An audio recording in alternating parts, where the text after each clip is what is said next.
Ladies and gentlemen, my name is Esports Money, ZSM, Mac10, whatever you want to call me, and welcome to the first episode of what I'm going to call the Esports Money's Daily.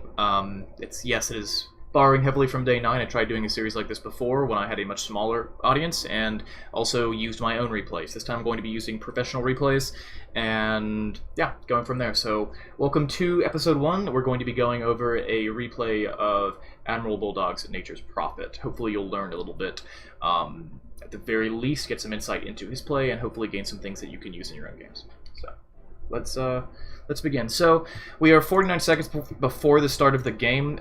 Bulldog has sent up a couple of treants here. He is still in the base so that he has the extra mana to create another pair of treants, and he's going to send them to the top bounty rune. So we will be watching a lot of this from his perspective and at 1.5 times speed, but we're going to start like this. So he sends them up here to do a little bit of chip damage to this Faceless Void, who has 8 tangos, no salves, and no stout shield yet. He wants a poor man's shield, but he can't buy the slippers from the side shop, so he started with a bunch of slippers. In the meantime, this Void has taken a pretty significant chunk of damage. This is going to result in him burning at least a couple of tangos. While that's going on, the Lich has to debate between... So, what just happened here? Let's talk a little bit about what just happened, because this is kind of important. This is something you wouldn't think about, and it's something I wouldn't have thought about. The Lich just had to decide whether or not he wanted to burn his nuke to try to kill those creeps more quickly, or whether he wanted the Faceless Void to take more damage, which is really, really cool, because you're either going to spend mana or you're going to spend health, and Bulldog basically thought to himself, it's going to be more efficient for me to feed a creep or two than not do this damage, because the Faceless Void is the one position on their team. So let's go back and continue. So now he's coming over with these 2 treants, knowing that the Lich is there, betting that it's just the Lich and the Void. But he gets lucky. It's not just the Lich and the Void, it's just the Void. So, right here, the Void is doing a little bit of a dance, because he knows that there is no control from the Natures. He's level 1, so he only has Nature's Call. He knows he has enough regen to recover from this gank attempt, and he knows that he's most likely going to get the bounty rune because he has closer positioning to the Nature's Prophet. Now, obviously, Bulldog wants the bounty rune, but probably knows that it's not likely that he will get it. So, he does get the bounty rune. The Faceless Void takes over 50% damage, so he's going to have to burn through a pretty sizable chunk of his tangos, and Bulldog spent 1 cast of Nature's Call for this trade. Now, if there were 3 heroes here, Bulldog probably would have pulled back, perhaps would have summoned the trees again and sent them all to chip damage this guy, but it's all about knowing when to commit and when not to, and when seeing this hero was alone, Bulldog knew that he had the advantage, because when you upgrade the Trents, you just get more of them, and he knew with the double cast he'd have 4, each doing 36 damage. That's a lot of damage at level 1. It's also one of the reasons that Nature's Prophet is one of the best offlaners in Dota. And if you're watching my stream, I've been unsuccessfully trying to learn to offlane the hero. So I'm going to turn this up to 1.5 times normal speed. And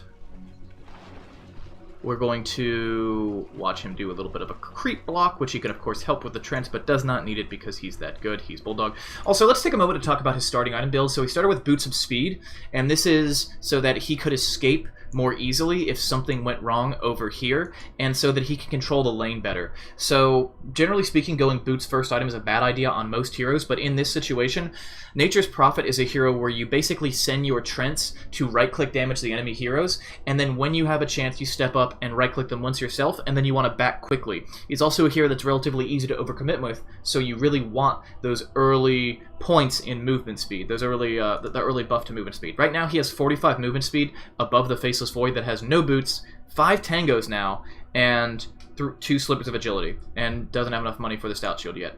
Meanwhile, there's 325 movement speed on these treants, so the treants are moving 25 movement speed faster than the Void. So before the Void gets movement speed, Nature's Prophet now owns the lane, pretty much entirely. So in comes the Wind Ranger. This is going to be kind of a problem for Bulldog, but let's go to player perspective and turn on his perspective of what's going on down at 1.0 speed, because I really want to show something off here. So while he's being harassed Bulldog is sort of doing a little bit of a debate. Okay, so let's rewind just a bit and talk about a couple of things that just happened. So, first of all, he's putting... It actually happens a second from now, but he puts his Treants on the Void, and he checks their health to avoid feeding gold, which again, feeding gold is not that big of a deal, but he checks them to see that they're still at full health, so they're probably not going to die, and they expire in 18 seconds, so the Void has to kill them in 18 seconds, or the Void combined with his allies have to kill them in 18 seconds, or else they expire and they are denied. In the meantime, the Void is down to, again, 5 tangos, and is still taking more right-click damage. So, back to Bulldog's player perspective. He's walking down, he's walking down, he's walking down, he's looking up, and he's going to quickly click. You can barely see it because it doesn't actually show it when you're doing player perspective, but he actually checks the Windrunner. It does sometimes show it in player perspective, not always. But it did in that time. He checks the Windrunner's inventory because he wants to know what kind of regen that hero has so that he knows, like, can I bully this person out of lane? So the purpose of bullying this Void down, he wanted to do as much damage as possible before he got the Poor Man's Shield, because now he has a 100% damage block on 20 damage, which means these are going from 36 damage minus armor resist to 16 damage minus armor resist. So he now no longer has a way to bully the Void out of lane. If he can get this down to like 2 or 3 tangos, then the Void is pretty darn weak, especially because Nature's Prophet has a lot of right-click damage, 63 at level 1, so the Void is relatively vulnerable if he's virtually out of regen before he gets the Poor Man's Shield. But now that he gets the Poor Man's Shield, he doesn't really have to worry about the damage from the Treants. Lich still does. Lich has only... Wait, we're showing the right stats. Okay, so Lich has 1 armor, no points in Frost Armor, and probably won't have points in Frost Armor for a long time, and he has only 3 tangos. It's the only regen he bought because he bought Wards and a Courier. So he knows that he can do a lot of harass damage here. What Bulldog probably wasn't counting on was this tri-lane. So he checks out the Windrunner, because if the Windrunner doesn't have a lot of regen, then he can still stay in this lane. But he sees that the Windrunner has 3 tangos, has a healing salve, and notices that there's 1 point in Windrun already. This means that it's almost impossible for Nature's Prophet to grab a kill by himself on this top lane, and he's also in a relatively vulnerable position, because once all of these heroes hit level 2, this guy has jump and either time dilation or a bash. Lich has a stun or a slow and a nuke, and Windrunner is going to have either a nuke or power shot, which is more lockdown. So Nature's Prophet is going to be in a pretty damn dangerous position here, unless he wants to teleport home and then have to buy a TP and TP back to the lane to avoid a gank, which is not guaranteed avoidance of that gank. So he is going to walk up. Actually, there it was. Sorry. So you can see him, he summons the trees, moves back up, and then he does the check I was just talking about. So while that goes on, I'm going to turn this up to 1.5 speed. He's going to do a little bit of harassment here, but he realizes he's not getting a lot done.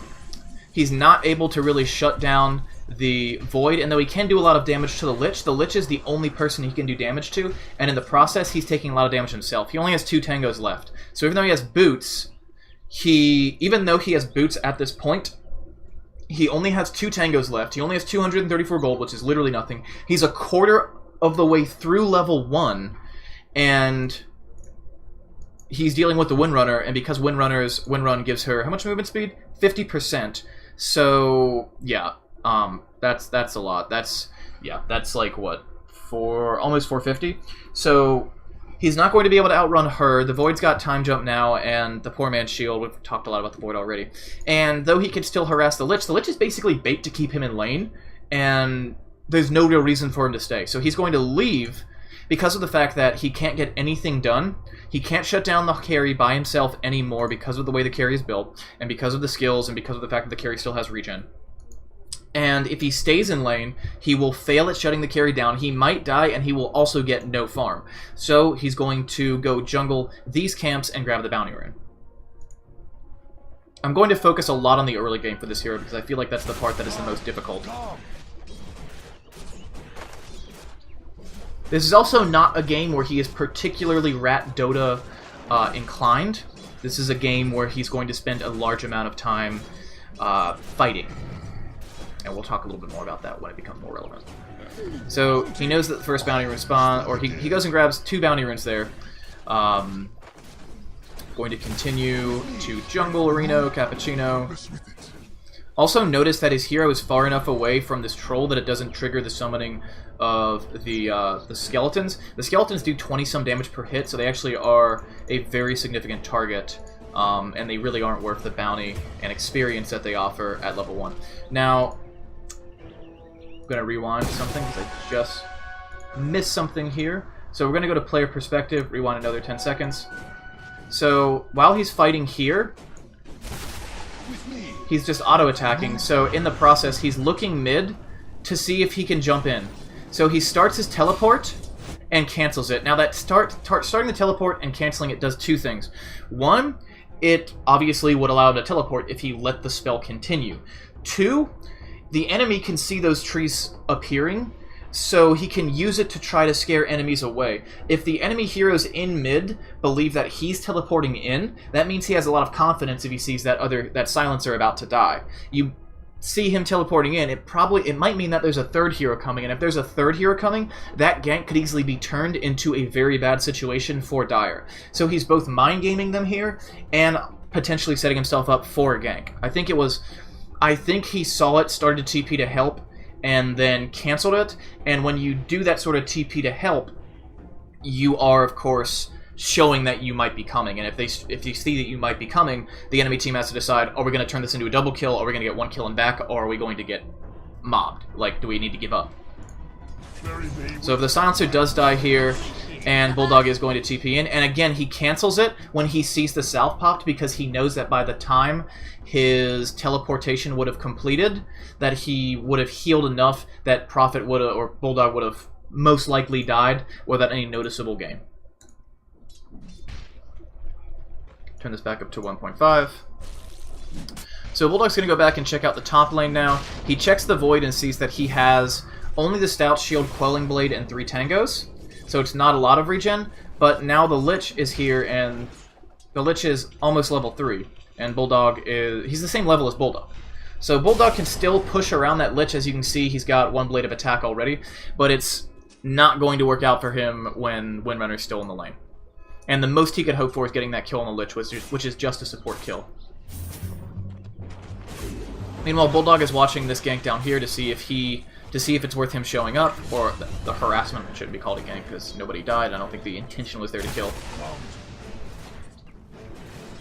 So while Bulldog's doing this little bit, he looks around the map a lot, looking for places, kind of debating whether or not he should TP in, and he's one of those he's probably the best Nature's Prophet in the world, so he does this, but the thing that I feel like a lot of other people struggle with is if you're very good at looking around the map and you're very good at microing the creeps, the thing that you suck at is keeping an eye on your own hit points, which is something that's really natural and obvious with most heroes, but something you can easily lose track of with Nature's Prophet.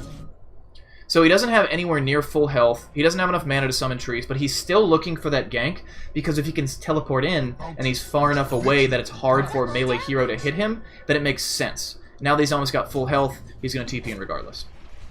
He's going to keep looking around the map, he's looking around the map, he's coming in.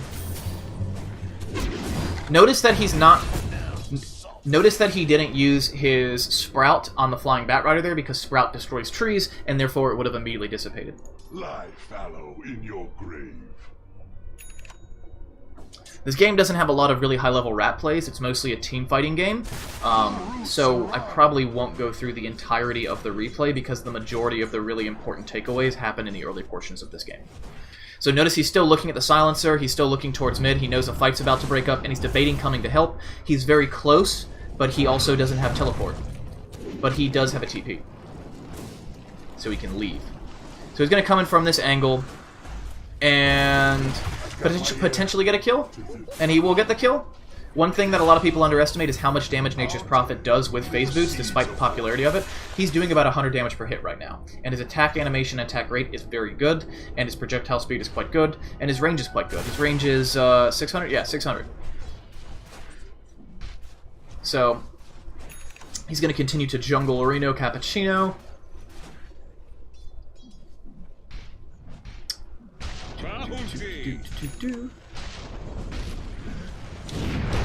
And he's going to fucking die.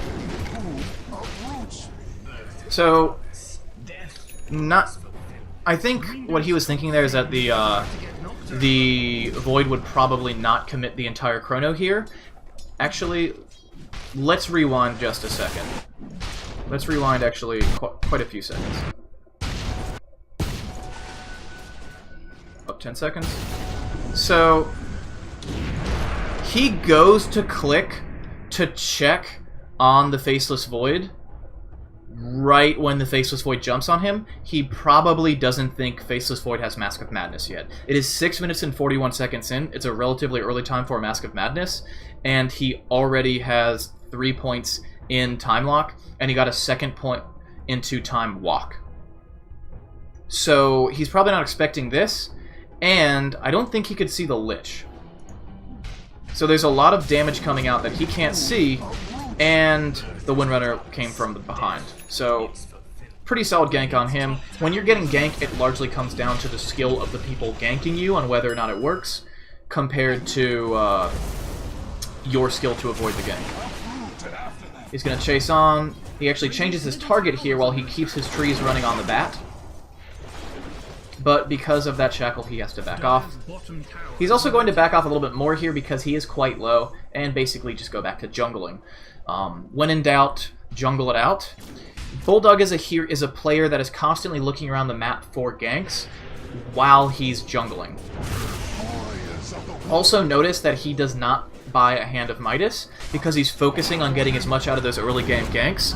And historically, a Hand of Midas was nice. Again, notice he's just looking around the map the entire time. Gets the single right-click off, Mirana ultis up, and he's free. So notice that he's not buying a Hand of Midas. He's buying drums. Why is he buying drums? Because the stat buildup is very, very nice for the early game, and he's looking around the map for kills constantly while he's jungling. He's not looking around the map constantly while he's in lane, while he's in positions where he can get picked off.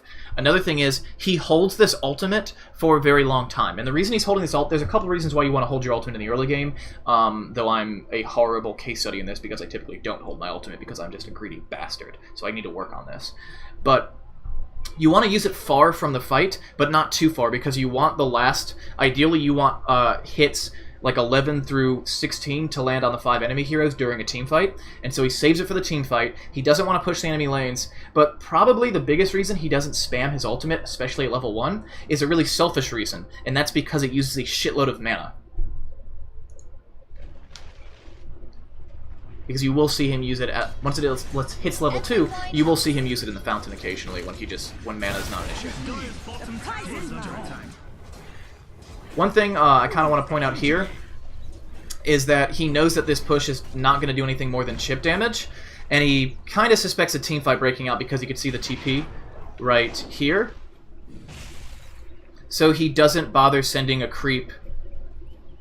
So normally when you're pushing with a Nature's Prophet, you send a creep back here, just like right click, so that it won't auto attack, and you just send it back here, or you send it all the way back here if you're attacking this tower, and what it does is all of the enemy creeps will start attacking it, and you suddenly buy yourself a few seconds of extra time. If you have the talent for level 15, you can send like 3 trees here, put them here on attack move this way, they'll get stuck here at attacking these 3 creeps, and it will give you a massive amount of time if you have a full creep wave. But he didn't have a full creep wave there, and he could see the TPs coming in on the shrine. Notice how he still has a Trent here, so he can see any TPs that are coming through.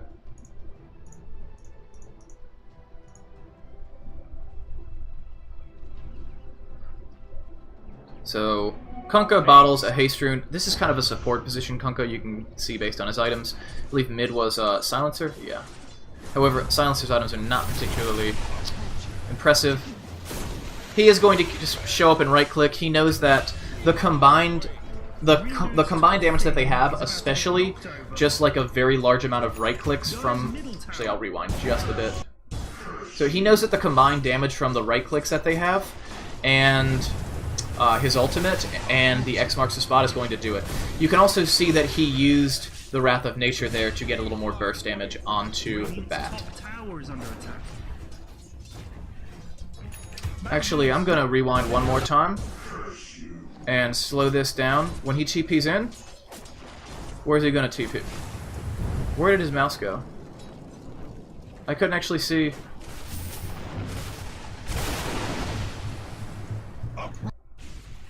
Whoop, do.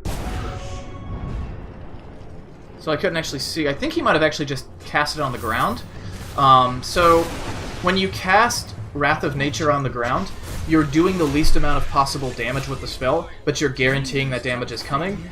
And he probably felt that, given the fact there were 3 heroes there, they had the X marks the spot, and his right-click damage is now 107, he figured he'd probably be fine. And this gank's close to unavoidable, at least for Nature's Prophet, because they have no vision over here, and the Void just jumped in and killed him. So, and every time the Void jumps in and birds an ultimate on you, it's kind of like an Enigma blinking in on you and using a black hole in the early game. It's worth it, but it's also a big, like, it's a relatively large investment. It's one of those ones where you just go, well, shit, I guess I'm dead. And it's not something you lose sleep over, because they did that is a big commitment. Lasso is a little bit different, because the cooldown on Lasso is 160, 80, versus the cooldown on Chrono is 140, 125, 110? Yeah. So, he tries to get him with the ultimate, he doesn't get him. And he decides to chase the Batrider, even though it's less likely that he'll kill the Batrider than it would be the Magnus. He kind of figures the risk-to-reward ratio is greater with going for the Batrider, because I have a much greater chance of dying if I teleport somewhere around here and try to pick off the Mag. Radiant's top tower is under attack. So a lot of you are probably thinking right about now, what's his next item going to be? Is he going to go Deso, or is he going to go Maelstrom?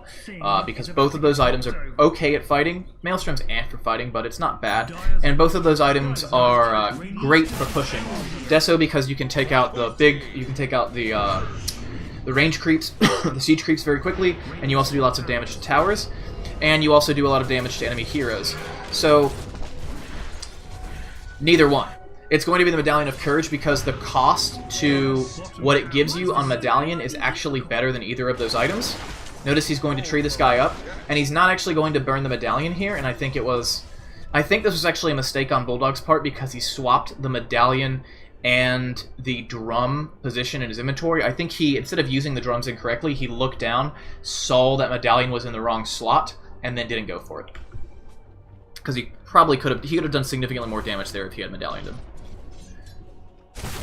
He also will be going for the Solar Crest next, you can see based on the Talisman. So let's talk a little bit about this item build and what it gives you. So when you go for the Medallion and the Solar Crest, you're getting evasion and you're getting armor, which means you can be even more comfortable getting the attack speed at level 20, because that's 10 armor and minus 10 armor respectively.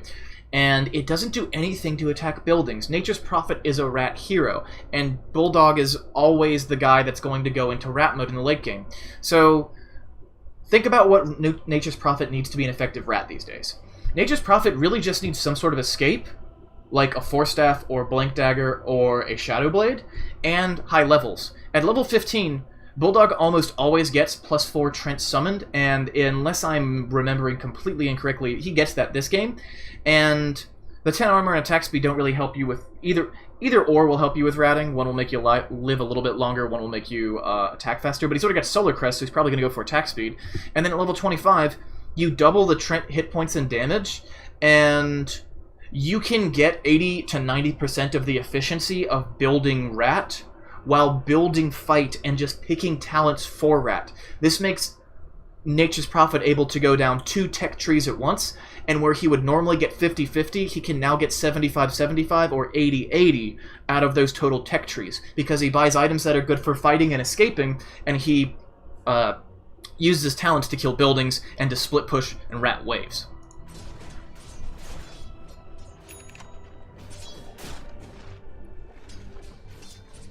So, moving right along, he's still looking around the map. Now, we're only 13 minutes into this game, and this video is now 25 minutes long.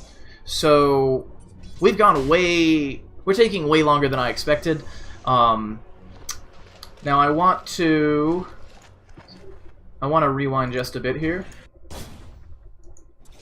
Now, it's very likely that one of his allies told him in chat, over voice comms, that the courier just came here, because he's going to sit around... Nope, he sees it. He sees it on the minimap, I think.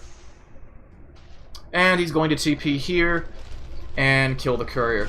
Now he's going to 1 shot, 2 shot, 3 shot, and he kills the courier. One thing I really want to point out here, probably maybe the biggest takeaway I can give you for Nature's Prophet, and it's very simple and everyone can do it. Always carry a TP, though he just left his base for that one, but he's got an 80-second cooldown. But always carry a TP when you play Nature's Prophet, and the reason being is that you can teleport in, do some crazy shit, and teleport out.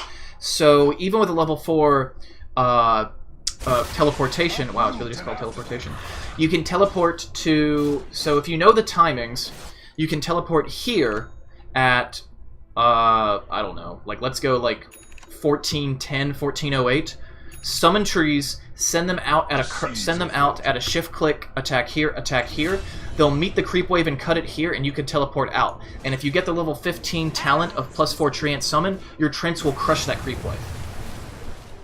So back to Bulldog. We're missing some stuff, so we have to rewind. So he sees the fight going on here. He's going to teleport onto this ledge because he knows, based on the Mirana, he knows that he's got more units there than the enemy does. And the enemy does not, because the enemy doesn't have detection and Mirana ulti is up. And the back goes down. And now he can just continue to push. Another thing I kind of want to emphasize is he knows he's safe because they just won a team fight, and though he's pushing this lane, he still looks over here to micro this creep to see if there's anything he can do with it. At the very least, pull it away so that it will die without feeding golden experience. Feeding golden experience with any hero is not really that big of a deal if you're feeding creeps. It's something you should be wary of, but it's not the biggest deal in the world. But he's at least aware of it to the point where if there's nothing else going on, if he's not risking his life or losing farm or missing out on the ability to kill a hero or tower, then he's going to make sure that he's not accidentally feeding creeps. But a big takeaway here is that you should be thinking about not feeding creeps in your list of priorities lower than anything else. Feeding 100 gold in creeps, feeding 60 gold if you feed feeding like 60 gold if you feed 3 of those trees is way less of a big deal than feeding your life, missing out on a tower kill, missing out on a gank. I could talk about what just happened, but it was basically just Bulldog getting ran over because he was being greedy. Bulldog will play relatively greedy, especially when he's on Nature's, because of the fact that it's his ultimate comfort hero. Let's see what he watches while he's dead. So Void just picked up Shadow Blade. Prophet still doesn't have... I'm going to go ahead and turn this up to ×2. Prophet still doesn't have his Solar Crest, but he's pretty darn close. And again, he's just going to AFK... Not AFK jungle, but he's jungling while looking around the map to see what's going on.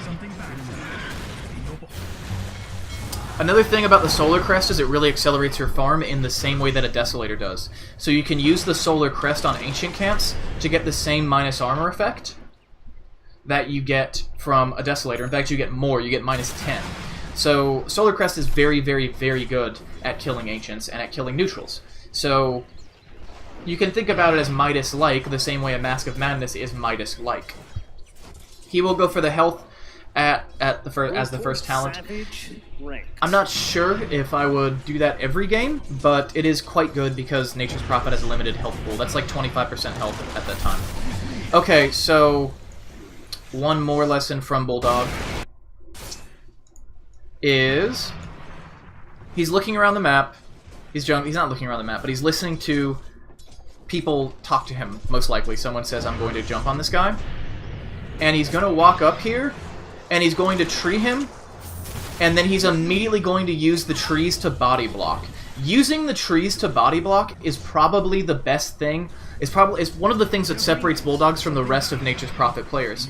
So you sprout heroes, and that gives you a lot of time. That gives you 3 seconds to hit them level 1, 6 seconds to hit them at the highest level.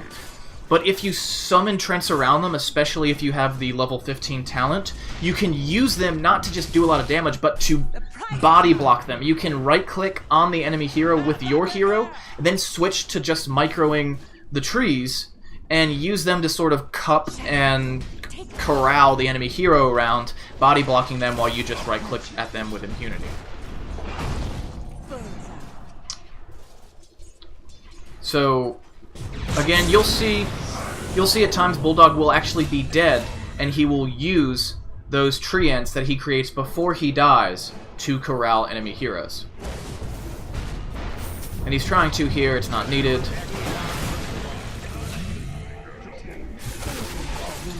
So this game goes on for about another 30 minutes, but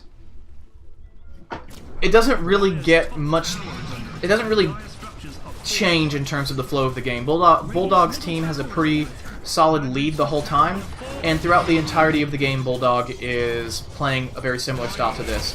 Another tip, you can put the Solar Crest onto the Trent being attacked. It will give him several more hits and from the tower, and it will also give him the 20% evasion, so it makes it so you can rat for an even longer period of time. Another thing, you can put it on the Trent that you're sending to go distract the enemy creeps, but in that case, you're limited by the duration of the Solar Crest because it will be out of cast range. So, I think that's about it. The big things that I want, the big takeaways from this are the early game stuff, so when to use your Trents to corral the enemy hero, well, not corral, but to harass in the early game, how to use Sprout plus Trents to corral the enemy hero or body block them in the mid and late game, when to TP here, places like here, so know your timings. 38, it's a great time to just TP right here, pop the trees, send them out, and use your TP out, Boots of Travel out. You can blink in here and then hope nobody sees you. In most cases they won't, and then TP out, and then all they see is a wave of trees. Generally speaking, though, this won't start till level 12, and you won't see it in this replay because of the fact that he was winning the entire time and didn't really have to resort to ratting. However, notice that he's building a Force Staff now, which you can then build into a Hurricane Pike, which is a great fighting item that also gives you an escape. In fact, there are a few instances later on in this game where he libs, or, well, almost libs, because of his Force Staff. So, thank you guys so much for watching. If you wanted me to go through the entirety of this video, again, I think it's relatively pointless, but if you did, let me know in the comments if there are things that are very glaringly obvious that I could improve upon in this format. Again, leave those comments in the comments of this video, and if you think that I should film this live and then do the editing and uploading afterwards, also leave that in the comments. So thank you guys very much for watching, and I will catch you next time.